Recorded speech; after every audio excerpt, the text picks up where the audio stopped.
नमस्कार, आप देख रहे हैं द न्यूज वर्ल्ड और मैं हूं आपके साथ पूजा। खबरों पर जाने से पहले एक नजर डालते हैं टॉप हेडलाइंस पर। महिला के पुरुष मित्र में रुपयों के लेन देन को लेकर हुआ विवाद, चुन्नी से गोजा गला।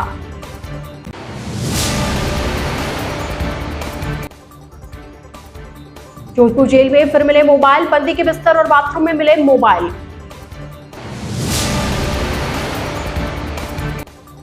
मतदान की दिलवाई शपथ, शहर में मतदाता जागरूकता कार्यक्रम आयोजित। आज अंतिम दिन भरे 18 ने नामांकन। भजन चौकी इलाके में सड़क की हालत नहीं सुधरी, लोगों ने फिर रोका रास्ता, पुलिस पहुंची। तो ये थी हेडलाइंस और अब खबरें विस्तार से। जोधपुर शहर के चौपाजनी हाउसिंग बोर्ड स्थित सेक्टर 11 में रहने वाली तलाकशुदा महिला की हत्या के प्रकरण में पुलिस ने 24 घंटे में खुलासा करते हुए हत्या के आरोपी को गिरफ्तार कर लिया। आरोपी महिला का मित्र है और रुपयों के लेन देन के चलते यह हत्या की गई। अभियुक्त से फरारी के समय प्रयुक्त की गई स्कूटी को बरामद किया गया। पुलिस उपायुक्त पश्चिम राजेश यादव ने बताया कि चौपाजनी हाउसिंग बोर्ड सेक्टर 11/339 में रहने वाली 45 वर्षीय शोभा लालवानी पुत्री हीरालाल सिंधी का शव बुधवार के दोपहर में उसके घर में पलंग से औंधे मुंह घिरा हुआ पड़ा मिला। गले में चुन्नी का फंदा डाला हुआ था, जिसमें प्रथम दृष्टया प्रतीत हुआ कि शोभा की हत्या की गई है। पुलिस ने आज वारदात का खुलासा करते हुए हत्या के आरोपी उसके पुरुष मित्र मोती चौक स्थित फरसों का बंगला निवासी नदीम खां पुत्र नसीर खां को गिरफ्तार किया है। चौपासनी हाउसिंग बोर्ड थाने के अंदर जो कल एक मर्डर हुआ था महिला का, जो करीब 40-45 साल की थी, उसके संबंध में एक नदीम जो कि मोती चौक का रहने वाला है, उसको अरेस्ट किया है और उसने अपने जो हत्या की है उसको कबूल भी कर लिया है। हत्या का कारण ये है कि ये जो नदीम है और ये महिला जो थी, इसकी आपस में दोस्ती थी 2-3 सालों से और वो उसके घर आते जाते रहता था। तो हत्या वाली रात भी वो आया था वहाँ पे, खाना वाना खाया इन्होंने, उसने बियर भी वहाँ पे, और उसके बाद इनको पैसे की लेने देने की बात पे झगड़ा हो गया। तो जैसा वो नदीम बताता है कि महिला ने कहा कि मैं तेरे खिलाफ पुलिस में रिपोर्ट कराऊंगी। इस बात से आक्रोशित होकर उसने जो है उसी के चुन्नी या जो स्टॉल था उससे उसकी गला घोट के हत्या कर दी। उसके बाद वो जिस स्कूटी से आया था उसी से निकल गया और बाद में उसको रात में देर रात अभी सुबह के टाइम जो है पुलिस ने उसको दस्तयाब कर लिया है और उसको अब अरेस्ट कर लिया है। कितने रुपए की डिमांड की थी? उसका ये कहना है कि 30,000 रुपये मांग रही थी, तो इसके रिलेटिव उस रिश्तेदार में शादी थी, उसके लिए 30,000 रुपये की डिमांड कर रही थी। पहले भी लेन देन होता रहा? हाँ, पहले भी वो ये बता रहे हैं कि मैं 5,000 रुपये उसको देता रहता था। अच्छा, नदीम क्या करता है? नदीम एक उसका नॉनवेज का होटल है, उसमें खुद का ही है, वो उसके भाई पे काम करते हैं। जोधपुर शहर के केंद्रीय कारागार में बुधवार की तड़के जेल प्रशासन की तरफ से तलाशी अभियान चलाया गया। जेल के विभिन्न वार्डों एवं बैरकों की तलाशी में एंड्रॉइड के साथ कीपैड फोन बरामद हुए। बिस्तर, बाथरूम और बाथरूम की छत से यह फोन बरामद किए गए। एक विचाराधीन बंदी को नामजद किया गया, जबकि अन्य बंदियों का पता लगाया जा रहा है। जोधपुर केंद्रीय कारागार में जेल उपकारापाल कविता बिश्नोई, तुलसीराम मय स्टाफ ने बुधवार के तड़के 2 से 5 बजे तक के बीच जेल में अचानक से तलाशी ली। जेल के वार्ड संख्या 4 एवं 11 के बैरक संख्या 1, 2 आदि में तलाशी ली गई। तब एक बंदी अरुण हुड्डा पुत्र नैनाराम के बिस्तर से कीपैड टूटा हुआ मोबाइल मिला, साथ ही बाथरूम में छुपाया फोन मिला और बाथरूम की छत से ही कीपैड फोन बरामद हुआ। बंदी अरुण हुड्डा को नामजद करने के साथ अन्य अज्ञात बंदियों के खिलाफ रातानाड़ा थाने में केस दर्ज करवाया गया। रिपोर्ट जेल के उपाधीक्षक सौरभ स्वामी की तरफ से दर्ज करवाई गई है। लोकसभा चुनाव नामांकन के आज आखिरी दिन 18 उम्मीदवारों ने अपने नामांकन दाखिल किए। आज नामांकन दाखिल करने का अंतिम दिन था। अंतिम सूची 8 अप्रैल को घोषित होगी। 3 दिन तक नाम वापस लेने का समय रखा गया है। बता दें, जोधपुर संसदीय क्षेत्र के लिए दूसरे चरण यानी 26 अप्रैल को मतदान होना है। अपने जोधपुर पार्लियामेंट्री कॉन्स्टिट्यूंसी के लिए कुल मिला के 25 नामांकन आए। 18 कैंडिडेट्स के द्वारा 25 नामांकन आज तक भरे गए और अब कल सुबह 11 बजे से स्क्रूटिनी का प्रोसेस चालू होगा कि इन नामांकन पत्रों की गहनता से जांच की जाएगी तथा कोई यदि इनकम्प्लीट होगा या कोई जो है अन्य प्रकार से अमान्य डिस्क्वालीफाई होगा तो उनको जो है कैंसिल किया जाएगा तथा फिर 8 तारीख को 3 बजे तक कोई भी कैंडिडेट अपना नॉमिनेशन वापस ले सकता है स्वयं के या अपने ऑथराइज एजेंट या प्रपोजर जो हैं उनके मार्फत यहाँ इस कार्यालय के अंदर वो फॉर्म, एक प्रपत्र होता है कमीशन का, उसको भर के अपना कैंडिडेचर वापस ले सकते हैं। वो 8 तारीख के बाद, एक बार जब विड्रॉल ऑफ कैंडिडेचर होगा उसके बाद में 8 तारीख के बाद ही ये कार्रवाई होगी, 3 बजे बाद ही। जोधपुर शहर के अंदरूनी क्षेत्र भजन चौक के इलाके में काफी अरसे से सड़क टूटी होने के साथ सीवरेज का पानी बह रहा है। कई बार नगर निगम प्रशासन और स्थानीय विधायक को आगाह किया गया, मगर हालत जस के तस बने हुए है। आगामी दिनों में त्योहार, कई शोभा यात्राएं भी भीतरी क्षेत्र से निकलने वाली है, मगर प्रशासन ध्यान नहीं दे रहा। इसके चलते आज सुबह भजन चौक क्षेत्र में रहने वाले लोगों ने रास्ता जाम कर प्रदर्शन किया। नगर निगम प्रशासन और शहर विधायक अतुल भंसाली के खिलाफ नारेबाजी की। क्षेत्र की एक महिला ने बताया कि क्षेत्र की महिलाओं को काफी समस्या हो रही है। कीचड़ जमा रहने से गाड़ी से पैर नहीं रख सकते, गाड़ी का बैलेंस बिगड़ने से कई बार नीचे गिर जाते हैं। बीमार लोगों को भी परेशानी झेलनी पड़ती है। इस बार फैसला लिया गया है कि कोई भी मतदान नहीं करेगा। मोहल्ले में डस्टबिन भी नहीं लगे, साथ ही सड़क की हालत भी बुरी हो चुकी है और टूट चुकी है।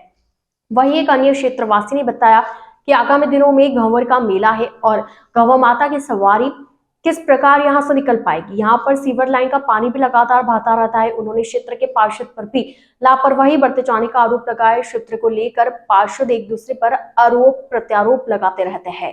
जोधपुर प्रशासन कुंती देवड़ा, जोधपुर प्रशासन नगर निगम उत्तर। ये जो सड़क आप पीछे देख रहे हैं, ये मूल जी से होते हुए मूल जी होटल से होते हुए जालोरी गेट की ये मुख्य सड़क है। और इस सड़क पे हम प्रशासन को कम से कम 1.5-2 महीने से बोल रहे हैं, और 1.5-2 महीने से बोलने के बाद भी कोई यथास्थिति सड़क की बनी हुई है। यहाँ पे कोई पैचिंग भी नहीं हुई है। मतलब प्रशासन इतना लापरवाह हो गया है कि यहाँ पे रोजाना 5 से 10 हादसे हो रहे हैं। किसी के लग रही है, उसका जवाबदार कौन होगा? प्रशासन हमें इस बात की जवाबदारी दे। दूसरा ये चीज कि मुख्य सड़क आप जैसे देख पा रहे हैं कि ये रास्ता बिल्कुल छोटा है, ये नैरो है बिल्कुल, और यहाँ पे पैर रखने की जगह नहीं हो रही है। और हमारे माननीय विधायक अतुल जी भंसाली आके गए थे, पैचिंग करने गए थे, वहाँ पे फोटो वगैरह खिंचा ली, सापा वगैरह पहना लिया सबका। पैचिंग के कार्य में सापा वगैरह पहना के ये बात कर रहे हैं इस टाइप की, जबकि ये इनकी नैतिकता, ये शर्मता की बात है कि ऐसी में मुख्य सड़क में ये ऐसी बातें कर रहे हैं। और आज हमें मजबूरन, कल 5 जनों का हादसा हुआ, हमारे अंकल जी बुजुर्ग, आज कौन, अगर ये यहाँ पे सीधा गिरते हैं तो सीधा इनके माथे पे अगर चोट लग जाती तो इसका जिम्मेवार कौन होगा? हम बहुत शांतिप्रिय तरीके से ये रास्ता रोक रहे हैं और हम नहीं चाहते हैं कि कोई तरह का विघ्न वगैरह हो, पर ये जनता की सुविधा के लिए हमें बहुत जनता का भी आए, जो सब जने बोल रहे कि नहीं ये आपने सही किया है कि आपने रास्ता रोक लिया। अब हमारा क्या, एक वार्ड हो गया 2 भागों में हो गया। ये वार्ड हो गया एक मधुवर्ती बोड़ा का, ये है एडवोकेट असलम खान का। दोनों नगर निगम के वो अफसर जिम्मेवारी से मुखर रहे हैं, बोल रही है मेरे क्षेत्र में नहीं आता, ये मेरे क्षेत्र में नहीं आता। तो ये इसकी जो रोड की परिस्थिति है वो दयनीय हो गई है। इतने सालों से ये दयनीय स्थिति कंटिन्यू बरकरार है। और आप जैसे आप अभी वीडियो लेंगे तो आप देखोगे ये ना पूरे बड़े बड़े गड्ढे इसमें पड़े हुए हैं, बुजुर्ग गिर रहे हैं, बच्चे गिर रहे हैं, और जब तेज कोई सवारी भी निकलती है तो उनके भी एक्सीडेंट हो रहे हैं। तो हमारी नगर निगम से प्रार्थना है कि तुरंत प्रभाव से ये काम करवावे, नहीं तो ये रास्ता ओपन नहीं होगा। आज हमारे मोहल्लों की सभी औरतों की इतनी प्रॉब्लम हो गई है, हम गाड़ी लेके आते हैं, नीचे कीचड़ होता है, नीचे पैर नहीं रख सकते, हमारी गाड़ी का बैलेंस बिगड़ते ही हम गिरने वाले, हम गिरे, हमारी कमर को संभाले, हमारे हार्ट को संभाले, हार्ट पेशेंट होते हुए भी हमें ना इतना परेशानी उठानी पड़ती है। ये कौन सा तरीका हुआ? नहीं तो फिर हमें ना इस बार कोई मोहल्ले वाला वोट नहीं देगा। हमारे मोहल्ले का काम पहले होना चाहिए तो होना चाहिए। ये कोई बात है? मंदिर के सामने देखे तो कोई डस्टबिन की सुविधा नहीं है, सब जगह इतने डस्टबिन लगे हुए हैं, हमारे मोहल्ले में क्यों नहीं लगे हुए? सड़क को लेकर क्या है, क्या सड़क निर्माण कार्य को लेकर आप क्या? सड़क निर्माण का कार्य पहले होना चाहिए। अगर स्वच्छ भारत अभियान चला सकते हो तो स्वच्छ भारत तभी होगा कि पहले सड़क सही होगी तभी स्वच्छ होगा। समय रहते अगर प्रशासन ने आपकी सड़क को अगर दुरुस्त नहीं किया तो आप क्या करेंगे? बस मोहल्ले वाले ने तो सोच के रखा है कि हमारे मोहल्ले से कोई वोट नहीं जाएगा, बस, और सड़क रास्ता भी नहीं खुलेगा। हम रिक्वेस्ट कर सकते हैं, रिक्वेस्ट 4 बार की जाती है, बट ना बार अनसुनी नहीं देख सकते। नववर्ष चैत्र शुक्ल प्रतिपदा संवत 2081 युगाब्द 5126 9 अप्रैल को हर्षोल्लास के साथ मनाया जाएगा। इसके लिए कई कार्यक्रम आयोजित होंगे। नव वर्ष शुभकामना शोभा यात्रा 8 अप्रैल को निकाली जाएगी। नव वर्ष महोत्सव समिति के अध्यक्ष रामनिवास मंडा, समन्वयक नथमल पालीवाल व संरक्षक डॉक्टर निर्मल गहलोत ने बताया कि वर्ष 2081 के आगमन के उपलक्ष्य में 6 अप्रैल से कार्यक्रम मनाए जाएंगे। 9 अप्रैल को संस्कार भारती द्वारा गुलाब सागर में सुबह 5:45 से 6:15 बजे तक प्रभाती भजन एवं सुबह 6:21 पर सूर्य देवता को अर्घ्य दिया जाएगा। 9 अप्रैल को नववर्ष महोत्सव समिति तथा अनेक संगठनों द्वारा सूर्य नगरी के चौराहे, मंदिरों एवं सार्वजनिक पार्कों में तिलक लगाकर मुंह मीठा कराकर हिंदू नववर्ष की शुभकामना दी जाएगी एवं विभिन्न संस्थाओं व मोहल्ला विकास समितियों द्वारा सामूहिक हवन, प्रभात फेरी व मंदिरों में दीपोत्सव किया जाएगा। समा 2081 के भव्य स्वागत और भव्य आगाज के लिए सामूहिक जो हमारी सामूहिक समिति जो बनी है, उस समिति के माध्यम से हम 7 दिवसीय कार्यक्रम का आयोजन कर रहे हैं, जिसमें 6 तारीख को हम रक्तदान शिविर और गौशालाओं के अंदर गायों को गौ सेवा के माध्यम से, और जो विभिन्न हमारी बस्तियां हैं, कच्ची बस्ती है और जो हमारी सेवा बस्ती है, वहां जाकर के और सेवा बस्ती के कार्यकर्ताओं के साथ में स्नेह मिलन और नव वर्ष के पूर्व उनके साथ में उनको शुभकामना देना और उनको 8 तारीख को शाम को जो शोभा यात्रा थी उसमें बुलान करके और उनकी सहभागिता करना, और 7 तारीख को स्नेह बोध के साथ साथ हमने इस कार्यक्रम के माध्यम से ये लगा कि समाज के सभी घटक इसमें कैसे सम्मिलित हो और स्व प्रेरणा से इसमें आने वाला हर कार्यकर्ता अपना खुद का शुल्क दे करके और इसमें सहभागिता निभाता है। सायकालीन एक स्नेह भोज का आयोजन किया जा रहा है, जिसमें एक समिति के माध्यम से पूरा आयोजन किया जा रहा है, जिसमें मनोज रिया ग्रुप दिल्ली की तरफ से जो विभिन्न प्रकार की झांकियां और विभिन्न प्रकार की कलाकारियां और आतिशबाजी उसको करती है, तो उसको हमने बुलाया है। तो सांस्कृतिक कार्यक्रम के रूप में और स्नेह भोज में तो होगा। जब से काल गणना हुई तब से एक कार्यक्रम शुरू हुआ, चित्र प्रतिबद्ध आती है, उसका सब मानते हैं, लेकिन जानकारी नहीं होने से पिछले 25 वर्ष पहले सबसे पहले समिति बन के हम लोगों ने काम शुरू किया। जब पहले वर्ष में समिति बनी, उस समय तो ऐसा लग रहा था कि लोगों को जानकारी बिल्कुल नहीं है। लोगों को नया वर्ष नया कौन सा आ गया, सभी को ध्यान 1 जनवरी नया वर्ष होता है। ये चित्र प्रतिबद्ध नया वर्ष तो कोई किसी के ध्यान में था ही नहीं, लोगों को बहुत समझना पड़ता था। 2 साल 3 साल बाद में लोगों को समझ में आया।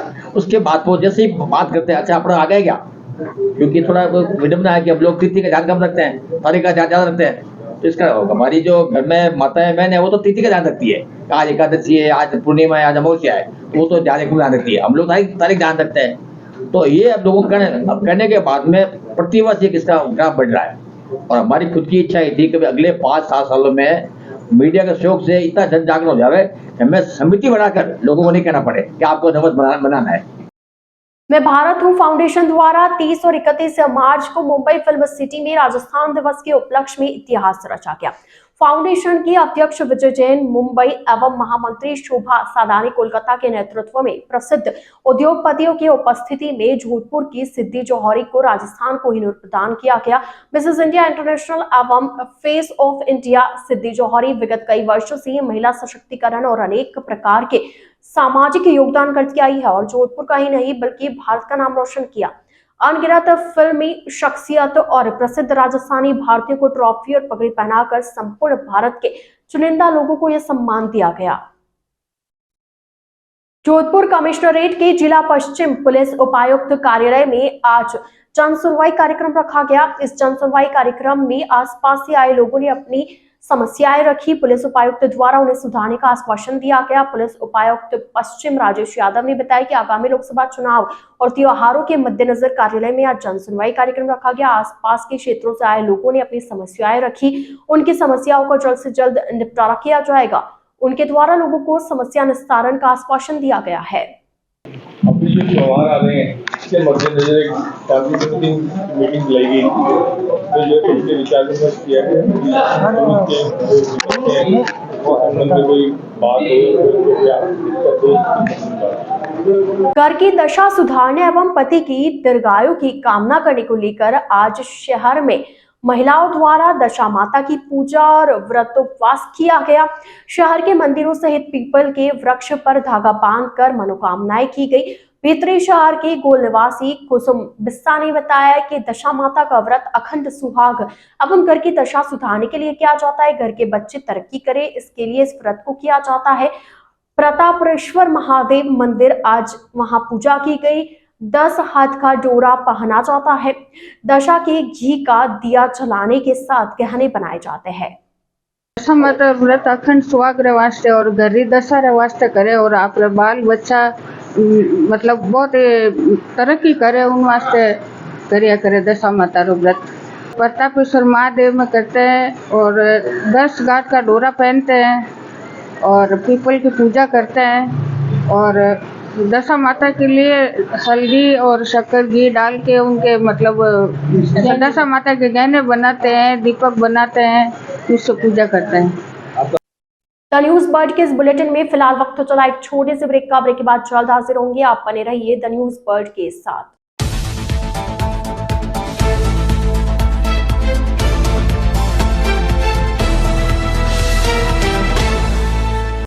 ब्रेक के बाद आपका स्वागत है।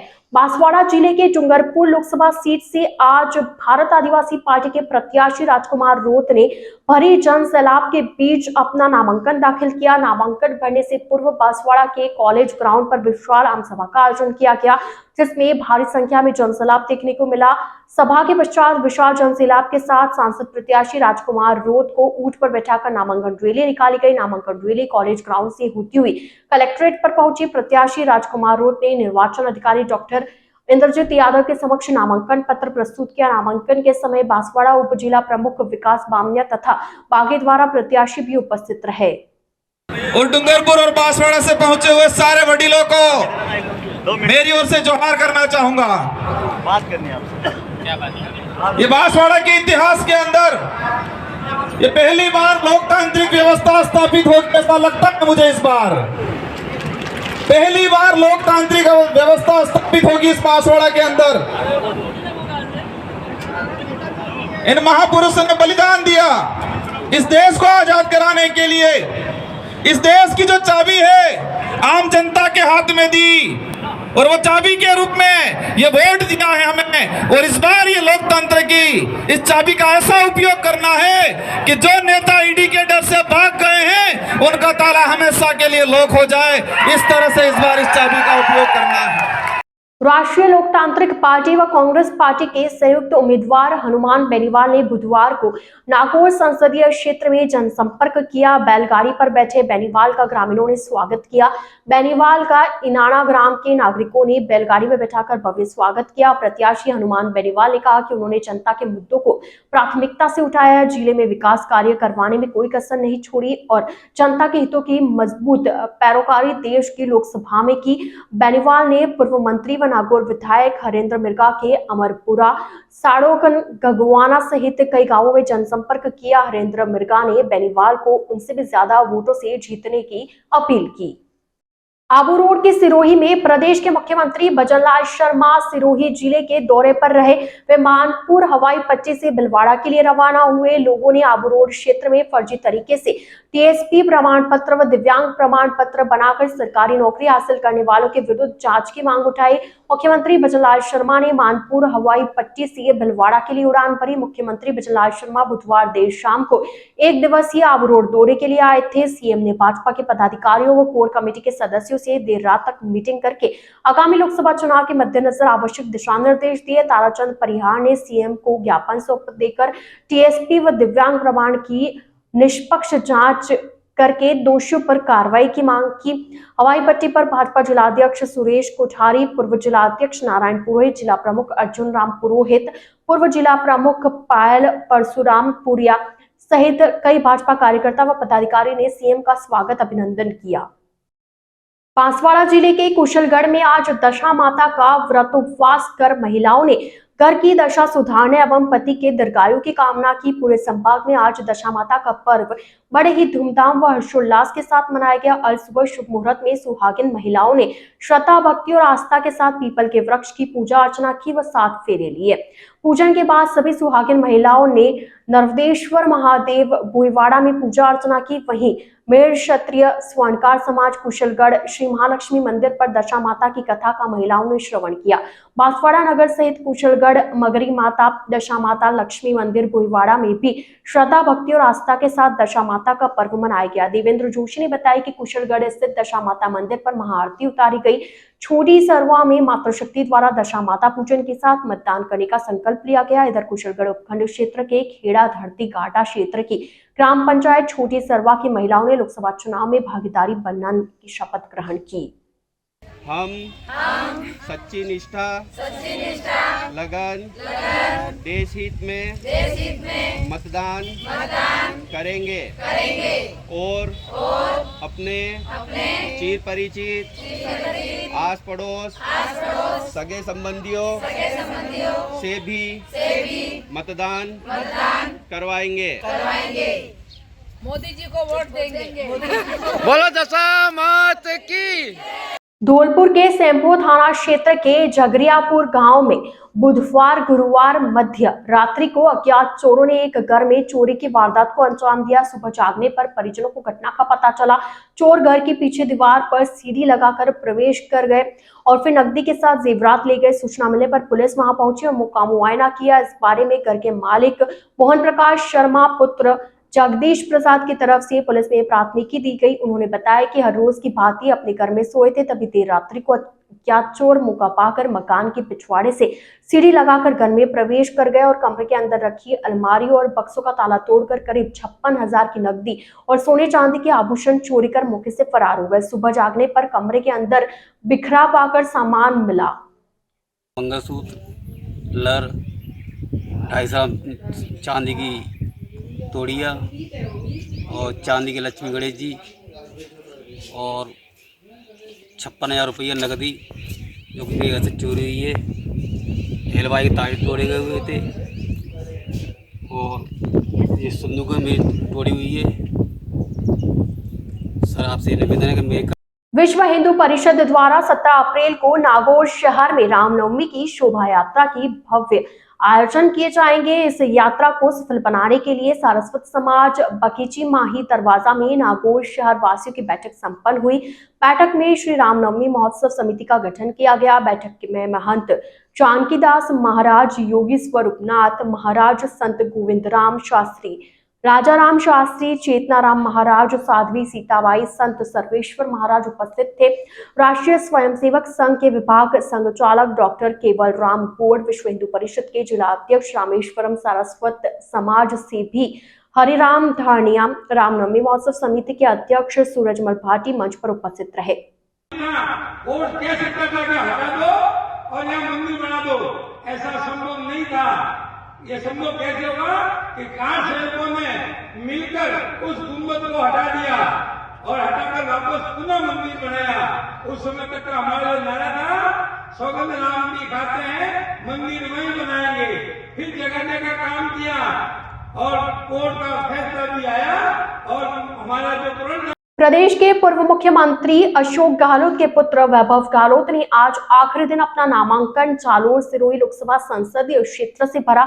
उनके नामांकन दाखिल के समय पूर्व मुख्यमंत्री अशोक गहलोत, प्रदेश कांग्रेस अध्यक्ष गोविंद सिंह डोटासरा सहित कई कांग्रेसी मौजूद रहे। उनके जालोर सिरोही पहुंचने पर आज हेलीपैड स्थल पर कई कांग्रेस नेताओं ने स्वागत सत्कार किया। नामांकन दाखिल के बाद गोविंद सिंह डोटासरा मीडिया से रूबरू हुए और केंद्र व राज्य की भाजपा सरकार पर जमकर बरसे। उन्होंने प्रेस वार्ता के दौरान केंद्र सरकार द्वारा सुरक्षा एजेंसियों का दुरुपयोग किए जाने का आरोप लगाते हुए आड़े हाथों लिया। उन्होंने विकास की बात करने की बात की। डोटासरा ने पत्रकारों के सवाल के जवाब में कहा कि मोदी जी के मन की बात तो सुन ली और अब देश विकास की बात की जाए। भाजपा देश को बदनाम करने का काम कर रही है। ये लोकसभा जो चुनाव है 2024, ये देश के लिए बहुत महत्वपूर्ण चुनाव है, लोकतंत्र के लिए बहुत महत्वपूर्ण चुनाव है। और जो मुद्दे हमारे देश के प्रधानमंत्री ने एनडीए का उम्मीदवार बनकर के जो देश के लोगों के सामने रखे थे, उन सब मुद्दों को और उन सब मुद्दों का जवाब लेने का समय है।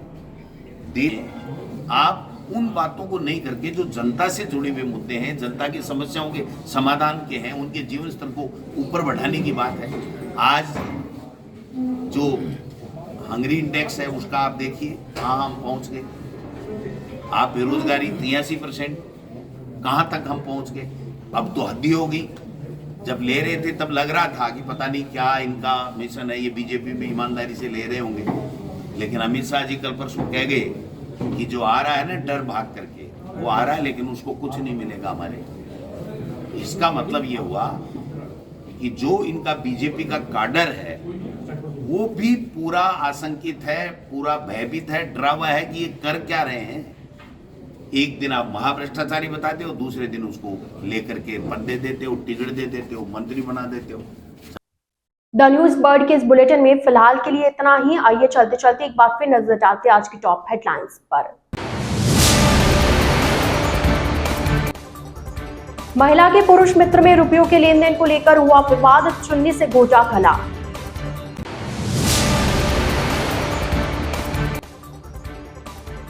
जोधपुर जेल में फिर मिले मोबाइल, बंदी के बिस्तर और बाथरूम में मिले मोबाइल।